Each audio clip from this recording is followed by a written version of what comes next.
Connecting community, creating impact. This is the Chamber Link. Well, good morning and welcome back to the Chamber Link. I'm Katherine Grindberg, and I have the pleasure of serving as the Executive Vice President at the Fargo-West Fargo Chamber of Commerce. And I'm really excited to host today's episode. In my role at the Chamber, I love that I get to get out in the community and work with wonderful partners that are doing great things across our community and making it a better place to live, work, and play. So today, I am honored to be able to have this conversation with three great guests that are with us in the studio today. As many know, that at the Chamber, we're passionate about showcasing all that our community has to offer, and that goes from the thriving business landscape, but also to the spaces and amenities that make this a great place to live and a vibrant place that people want to move to and stay at. So with our community continuing to grow, the role that parks and recreation has played in our community has never been more important. So we're really excited to have Fargo Park District individuals with us today, and that the Fargo Parks is just such a forward-thinking organization that's helping chart the next path for our community. So today I'm joined by three leaders. We have with us Craig, Susan, and Kali to talk more about the exciting new projects and what they mean for the future of our community. So before we dive in, I'll have you each do some self-introductions to share a little bit about yourself and your role with the Park District. So we'll start down here with Susan, if you would, please. Good morning, Katherine. Thanks for having us on the show this morning. So my name is Susan Faus. I'm the Executive Director of the Park District. I have been with the Park District just about 3 years, coming up at the end of November. Awesome. Kali.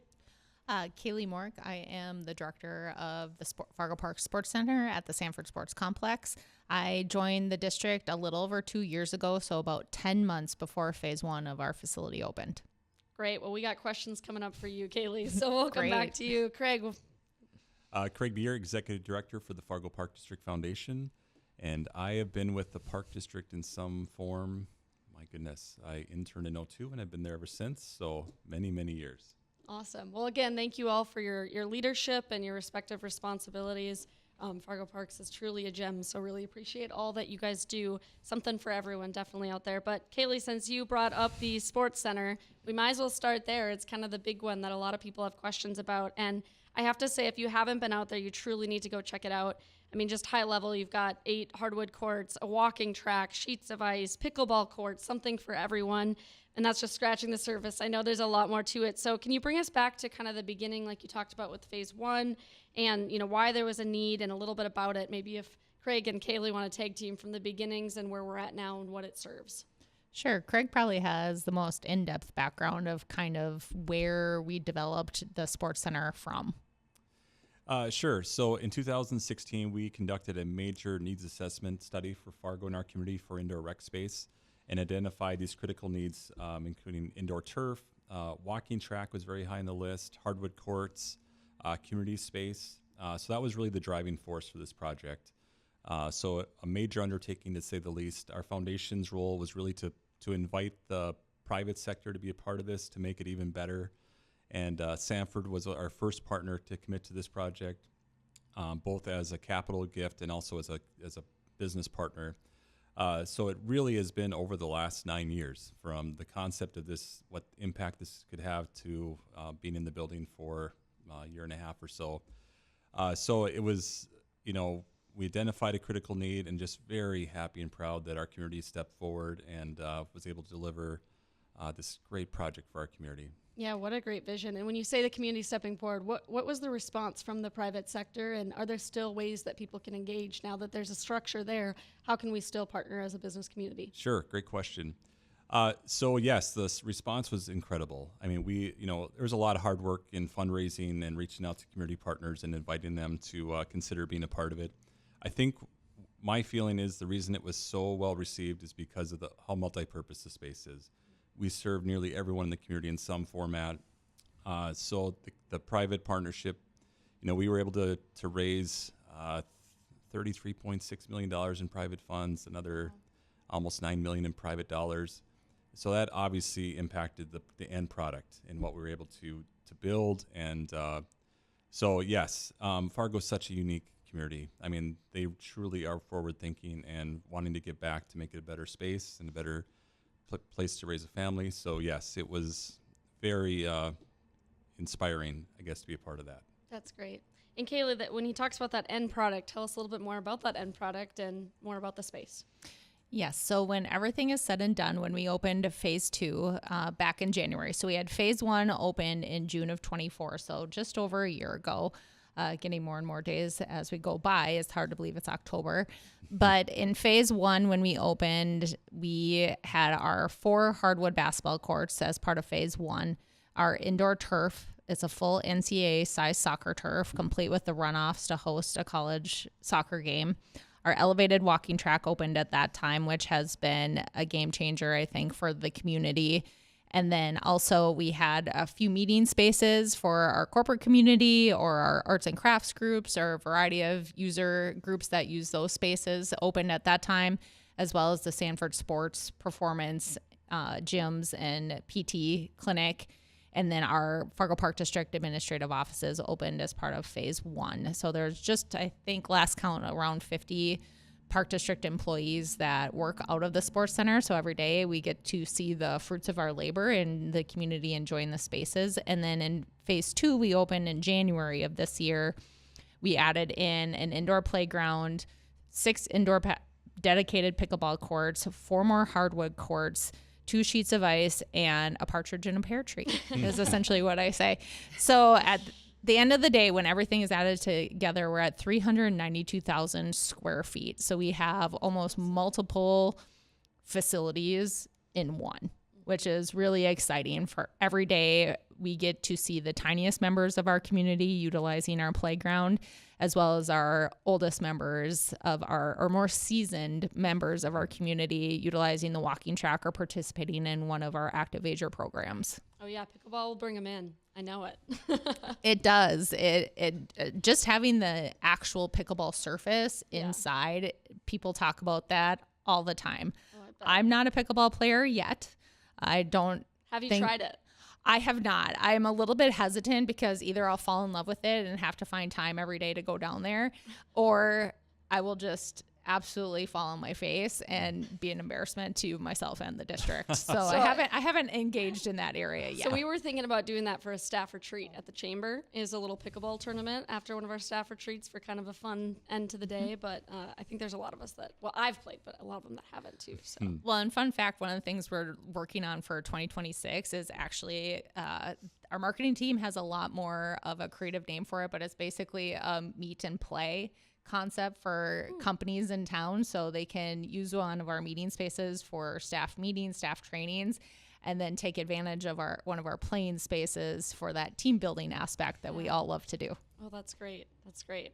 Okay, Susan, I want to get to you talking a little bit about the vision with this space and who we're bringing in. So we just talked a little bit about businesses being able to be there, kind of all different ages. What's the vision and what are you seeing as far as who's coming through these doors, and are they people in this community? Are we bringing in people from outside the community for tournaments? What is the use? Yeah, and Katherine, I might let Kali answer that one specifically because she has, I think, a little bit better idea of all the different types of group. But what I will say is it is great to see because we are bringing in a variety. You know, we've had drone competitions. We've had a lot of different things in addition to sports.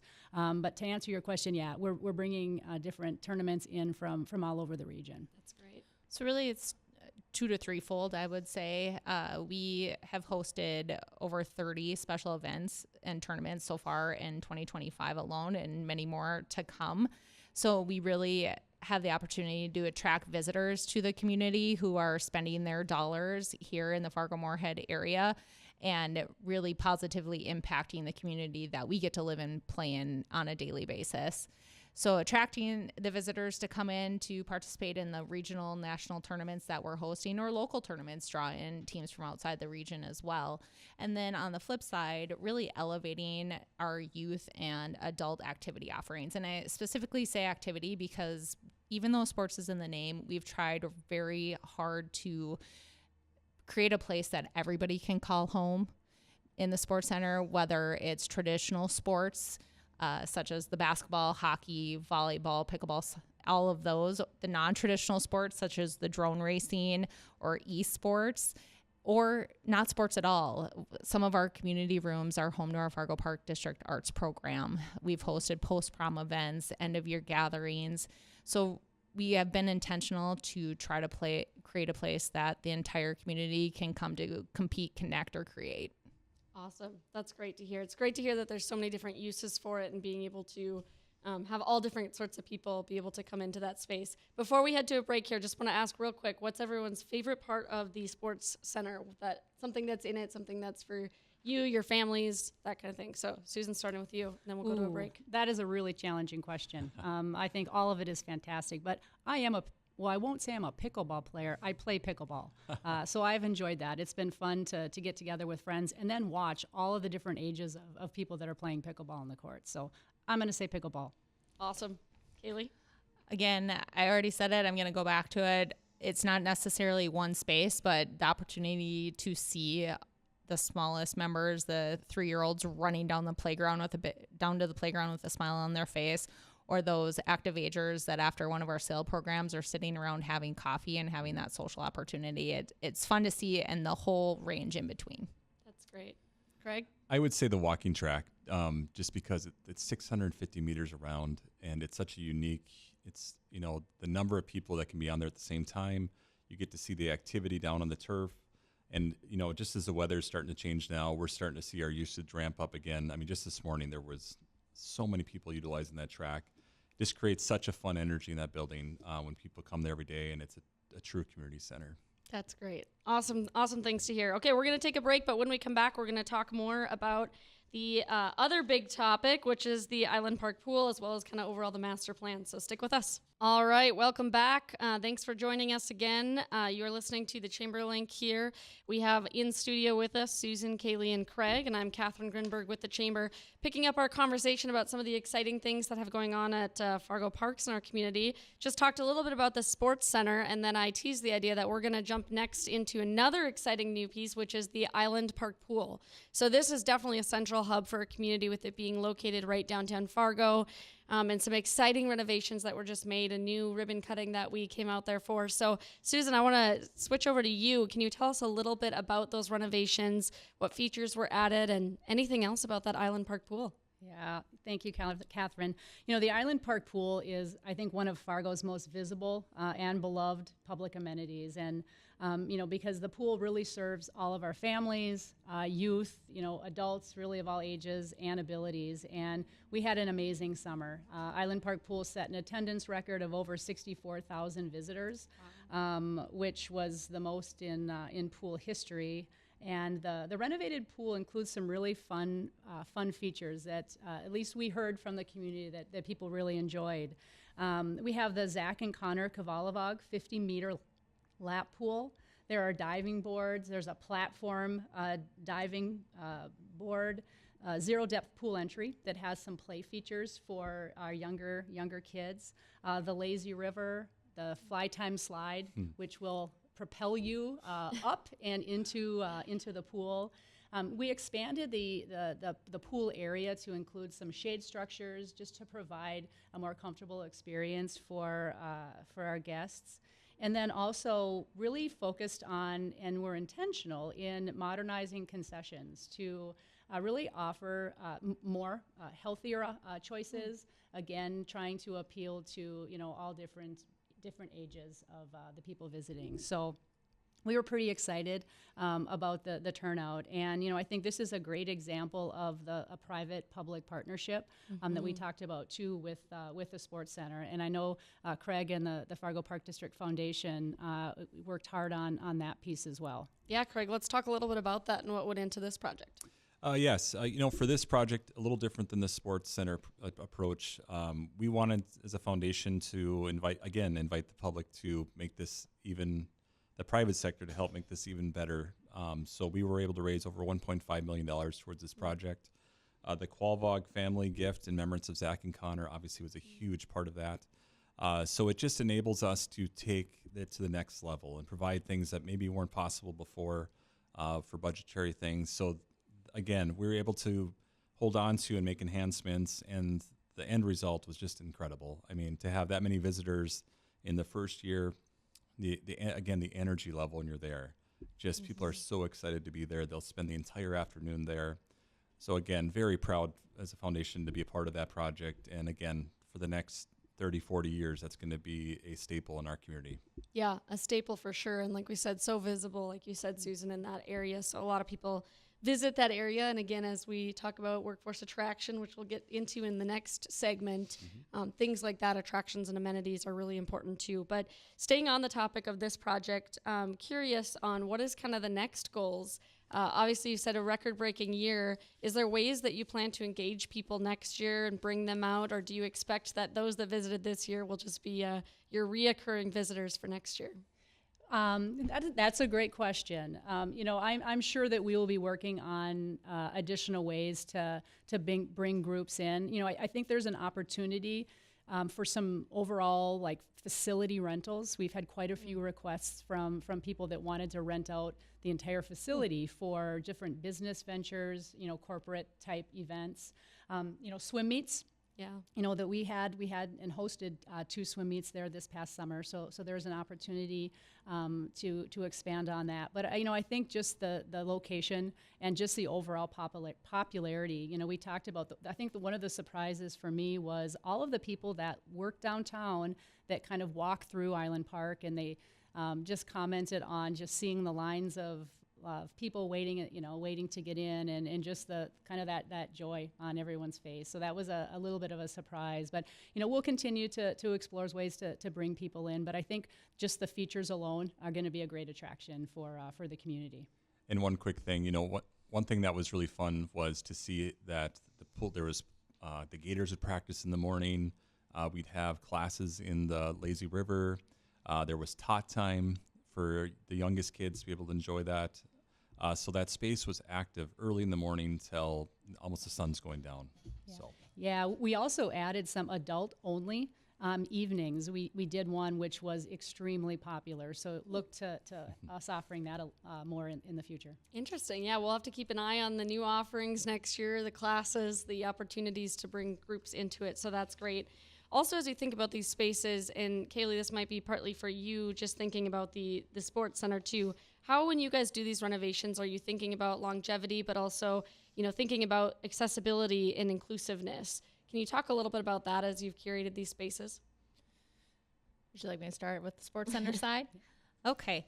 So I think overall as a district, the ADA compliance is really of our baseline. It's not the goal just to meet those guidelines, but to exceed them and really create a space that ends up being true equity in access and experience for everyone in our community. We've talked a lot already about making the sports center and really all of our facilities a place everyone can call home, and that's for every age, ability level, and demographic. So in the sports center, we really had an intentionality behind every approach that we took in the building to how can we make this the most widespreading community access space for everyone. And everything from our furniture, when we selected our furniture, while not every piece of furniture will work probably for every demographic or body style, there should be a piece of furniture that works for every body type and demographic. All of our windows are at wheelchair height, so if someone's in a wheelchair, they still can sit up in the climate-controlled spaces, especially around our ice rinks, and be able to see what's happening in the plain space below them. We also have a number of lactation rooms spread throughout our building, as well as a sensory respite room, which is something a little bit newer. We offer sensory times and quiet hours at a lot of our events throughout the community, so we really built on that approach and have a quieter space. It's in one of our lactation rooms that has the dim lights, no music, some sensory pieces within the space. So if there's a lot of stimulation in our building when every place is active. And so just to offer that space where if someone needs to, they can go take a minute and regroup and recollect themselves. And then we actually have fidgets and earplugs that they can take with them when they leave so they can continue enjoying the spaces. We have a universal changing table, which a lot of people will reference as an adult changing table, which that actually stemmed from a chamber leadership community change initiative idea from a gentleman in my class, actually, that went through the program. And so the table was donated to us, and we just needed to have the install done. So that's a really exciting amenity that we can offer to the community. Then our rinks are sled hockey capable. And just every piece of it throughout our rules signage, a lot of our wayfinding signage, we have symbols for maybe folks that English isn't their first primary language, so they can still be there and enjoy all the spaces that we have. Oh, that's great to hear. Yeah, we're going to head to another break, but when we come back, we'll talk a little bit more about the rest of the spaces and then also talking master plan and workforce and all the things. So stick with us. We are back talking about the Fargo Parks with Craig, Susan, and Kali. Thanks for joining us today. We're picking up the conversation, talking a little bit more broadly now that we've talked about a couple of the really exciting projects that are going on. So wanted to, Susan, to kick it over to you first to just talk a little bit more about what all falls under Fargo Parks. I think often we see, things like the pool or the new sports center, and we think those are Fargo Parks, but there's a lot to it, I'm learning. So can you share a little bit about that, how broad it is? Yeah. In parks, and our park system actually is quite large compared to other park systems really across the country, and so much falls within our operation. One area that I think sometimes people don't always know is Valley Senior Services is a department of the Park District in all of the great work that Valley Senior Services does. But, all of park maintenance, with golf courses, with all of the 108 or so, I get it wrong and all the time, but number of parks that we have. And there's a lot that goes into that, in the summertime with mowing and just upkeep of playgrounds and restrooms and other facilities, sports fields. We maintain sports fields throughout Fargo.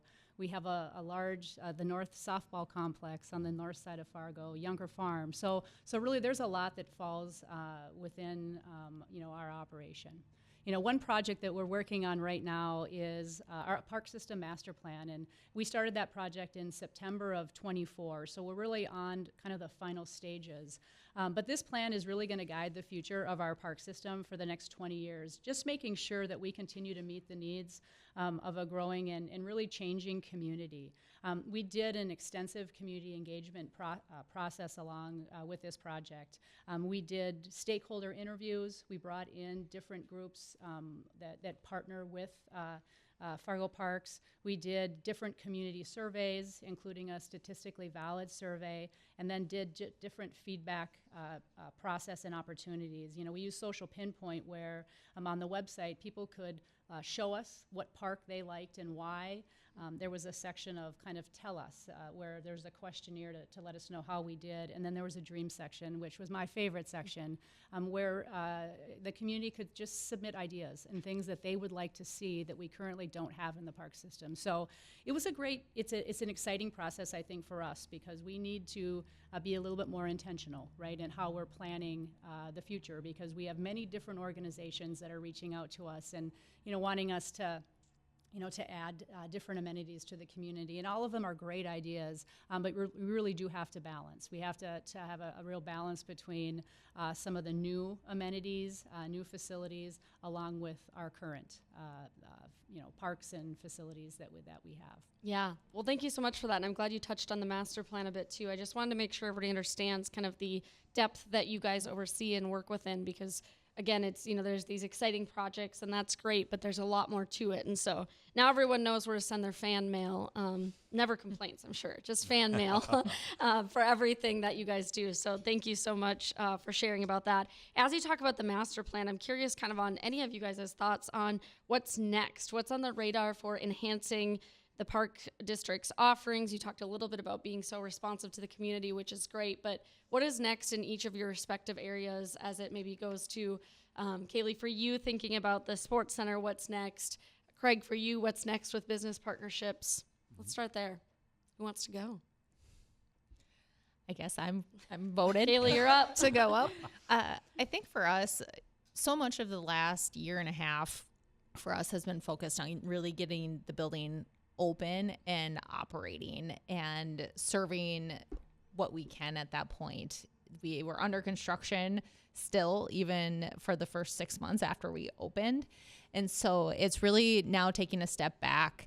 We have our processes in place to operate the building. We have our base of user groups. We have over 70 organizations that rent from us in the past year and a half alone, and a lot of those on a very recurring basis. And so it's the what's next. What can we do to elevate the offerings and the services that we have for the community and take everything to the next level. Like I mentioned, we're looking at, for the corporate community, a meeting space combined with a team building experience, and really dialing in to those different groups and what the people want us to be able to offer, and then continue to offer what we have been with our open play opportunities. We've had over 8,000 hours of open play time just through Q2 of 2025 alone for the individual to come out. So maybe they're not part of a sports team, but they just want to shoot hoops. They can come out during those times. And so it's taking what we've done thus far and just building upon it year in and year out. Awesome. Craig, what's next? And as we think about business partnerships, community engagement, those are obviously essential to things like the projects we've been talking about this morning. Yeah, absolutely. For the foundation, our first major undertaking was the sports center. So we went big right out of the gates. That's been really high focus for many years. And then Island Park Pool, another great project we were able to play a hand in. As Susan said, with the new master plan, that's really going to be our guide moving forward. So it's an exciting time to be thinking about what's coming next for major projects. But also the foundation, we do endowment funds now. So we're really trying to have that long-term impact in our community. Also the scholarship program too, making sure that we can have access for everyone to our programs or our spaces. So we've seen huge growth in that as well, raising dollars for that. I guess I'd say ask that question in the next probably year and a half, and I think we'll maybe have the next we have some ideas, but we certainly want to be guided by that master plan that we went through with the community. Absolutely. That makes a lot of sense. And I'm sure there's still opportunity for people to be able to be engaged in supporting and giving. What are the best ways for them to reach out or be engaged, whether it's from a corporate or individual level? Yes. So, at our website, fargoparks.com, under the foundation page, we have the different options. We keep expanding different ways people get involved. Every time people invest in the pool or in the sports center, that just allows us to do more things out there. So we certainly have naming options or opportunities through those buildings. So yes, always happy to meet with people and talk about those opportunities. Just again, building those relationships and just that invitation to be a part of this great community. Absolutely. Susan, anything else you want to add on what's next? Or are you going to leave us hanging for this master plan and wait and see? I won't leave you completely hanging. We're always working on different projects, especially in the parks. One I can think of is that Cornerstone Arena. We have to replace the refrigeration system there in 2026, and it's a large scale project, and there's a necessity because the equipment is failing, and ice is important in our community. But another priority that we're really focusing on in the Park District right now is that community engagement and focusing on the relationships and partnerships within the community. With all of the different projects that we do, focusing on engaging with the community and finding out and getting that input and finding out what people want is really important to us, and that will continue to be a focus for us moving forward in helping us to make those decisions, along with kind of what we're hearing from the public on that park system master plan. That's great. I love how responsive you guys are being to where the community is headed, and that makes me already think, I wonder if we could put together some kind of business roundtable with you all to be able to talk to the business community about ways that we can all be more engaged too, and do a little feedback session. So that could be fun idea that came from this podcast here.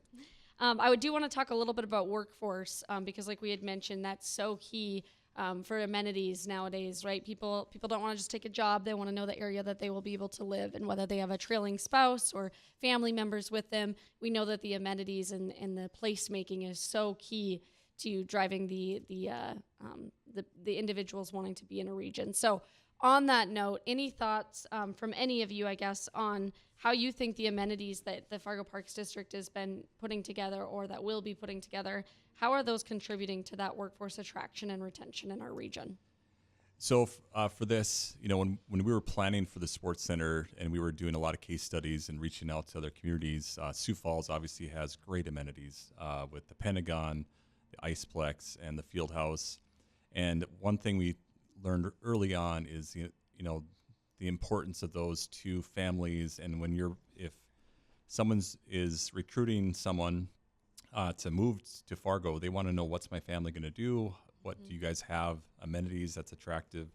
So the sports center, I know that there's lots of businesses that will focus on that. Like we have this amazing new public facility. So definitely, people look at the community as a whole. And every time the Park District is able to add these incredible facilities, it definitely helps make Fargo even a more enticing place to move and to raise a family. So we certainly hear a lot of comments about the great trail systems we have, golf courses, all those things play a part in choosing Fargo, and the Park District obviously plays a role in that. Yeah, that makes a lot of sense. And I know drawing off of like other communities and what they're seeing, and if you're leaving a community like that, you want to know that there's something here for you. And the colder months, where are they going to go? What are they going to do? So that's really important in the workforce piece of it.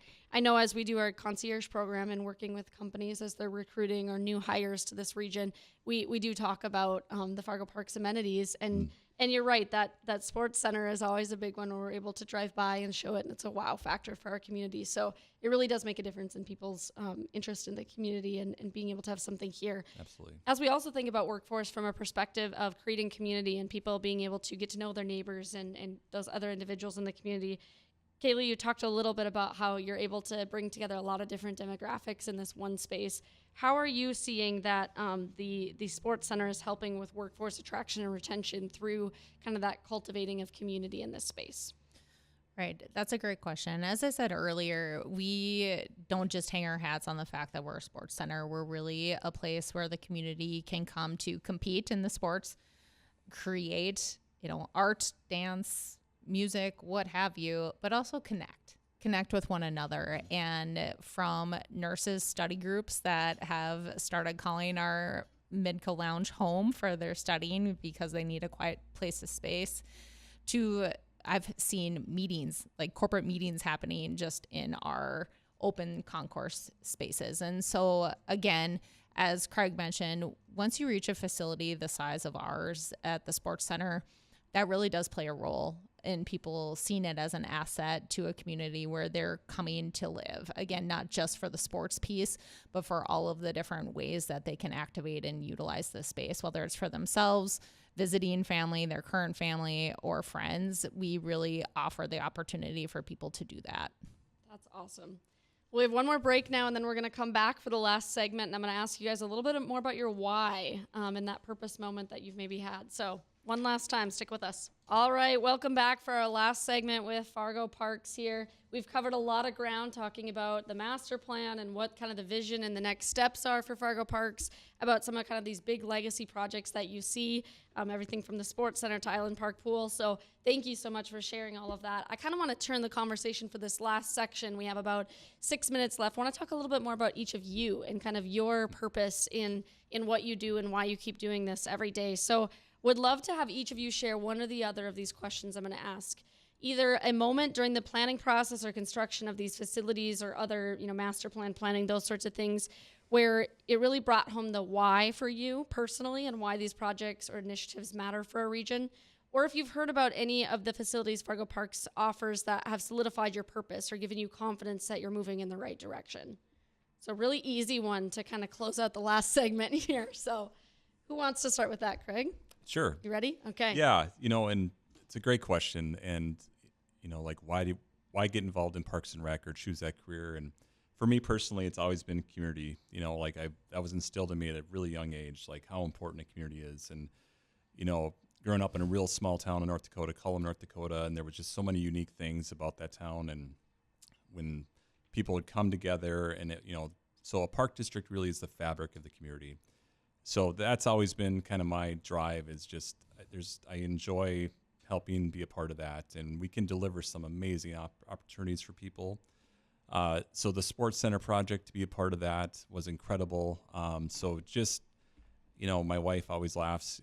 I go there on Saturdays just to walk around during the busy winter tournaments because it's just incredible. I mean, to see thousands of people from across the country or from the Midwest here and enjoying that space, and all the kids. I mean, it's just very fulfilling to see that, to have that in Fargo, North Dakota.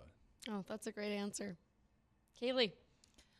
For me, it's creating an experience.